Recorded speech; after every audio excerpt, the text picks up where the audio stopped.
कोण म्हणतं साधं जेवण चविष्ट नसतं? कधी कधी अगदी साधं कमी साहित्यात बनणारी भाजीसुद्धा आत्मतृप्तीचा अनुभव देऊन जाते. तशीच एक सोपी भाजी आज आपण बघणार आहोत, ती म्हणजे पालकाची सुकी भाजी. तर त्यासाठी इथे मी पालक स्वच्छ धुवून बारीक चिरून घेतला आहे. धुण्याआधीच चिरायचं आहे. आणि या इथे मी चणा डाळ घेतली, भिजत घातली होती रात्रभर. ऑप्शनल आहे, नाही घातली तरीसुद्धा चालेल. ही भाजी नुसतीसुद्धा डाळीशिवाय चांगली लागते, किंवा चणा डाळीऐवजी मूग डाळ वापरली तरी चालेल. आता एका कढईमध्ये मी तेल घेतलं आहे. तेल थोडं गरम झालं की इथे 7-8 लसूण पाकळ्या ठेचून घालून घ्यायच्या आहेत आणि हलक्या रंगावर परतून घ्यायच्या. तर लसणीमुळे ना पालकाला चव खूप छान लागते. इथे हिरवी मिरची पण मी घालून घेते. मी 2 मिरच्या घेतल्या होत्या. तुम्हाला तिखटाच्या जी तुमची आवड आहे त्याप्रमाणे मिरचीचं प्रमाण कमी जास्त करू शकता. ते या भाजीमध्ये मी मसाला घालणार नाही आहे, त्याच्यामुळे मिरची घातली आहे. आणि कांदा घेणार आहे. बारीक चिरलेला कांदा आहे, एक मध्यम आकाराचा.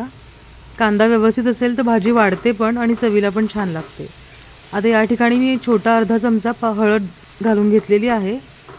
आणि हळद वगैरे सगळे मसाले आपण हे परतून घ्यायचं आहे कच्चेपणा जाईपर्यंत. आता याच्यामध्ये डाळ घालून घ्यायची आणि ही जी डाळ आहे ती व्यवस्थित शिजेपर्यंत आपल्याला कांदामध्येही परतून घ्यायची. तर पाणी वगैरे घालण्याची आवश्यकता नाही. 1-2 वाफांमध्ये डाळ अगदी व्यवस्थित शिजते. फक्त आधी व्यवस्थित एखादा मिनिट परतून घ्यायची आहे आपल्याला. परतून झाली की त्यावर झाकण ठेवून 1 किंवा 2 वाफा काढून घ्यायच्या, म्हणजे डाळ व्यवस्थित शिजेल. आता 1 वाफ आल्यानंतर तुम्ही बघू शकता बऱ्यापैकी डाळ शिजलेली आहे 50%. पाण्याचा हबका वाटला तर मारू शकतो आपण, पण काही गरज वाटत नाही आहे. आता ही दुसरी वाफ आली आणि डाळ अगदी व्यवस्थित शिजलेली आहे. झाकणावर पाणी ठेवून सुद्धा डाळ आपण शिजवू शकतो, पण इथे बघा व्यवस्थित शिजलेली आहे. आणि बाकी काही 10% वगैरे शिजायची राहिली असेल तर ती पालकाबरोबर व्यवस्थित शिजून जाते. तर आता आपली डाळ ऑलमोस्ट 90% किंवा पूर्ण शिजली की त्यामध्ये आपण जो बारीक चिरलेला पालक आहे तो घालून घ्यायचा. आणि पालक आळतो त्याच्यामुळे मीठ घालायचे आपण, पण अगदी बेताने, म्हणजे नंतर खारट वगैरे नको लागायला.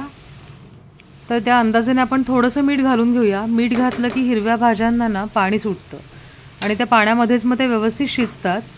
जादाचं पाणी वगैरे घालण्याची गरज लागत नाही. तर या ठिकाणी आपण आता मीठ घातल्यावर सर्व एकजीव करून घेऊयात आणि 1 ते 2 वाफा काढून घ्यायच्या, म्हणजे पालकसुद्धा व्यवस्थित शिजेल.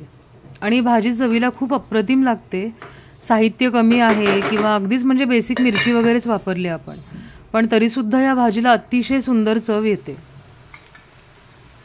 जर अगदीच वाटलं पालक ताजा की म्हणजे कोवळा नसेल किंवा ताजा नसेल तर पाणी जास्त सुटणार नाही. अशा वेळेला एखादा पाण्याचा हबका मारला तर चालू शकतो.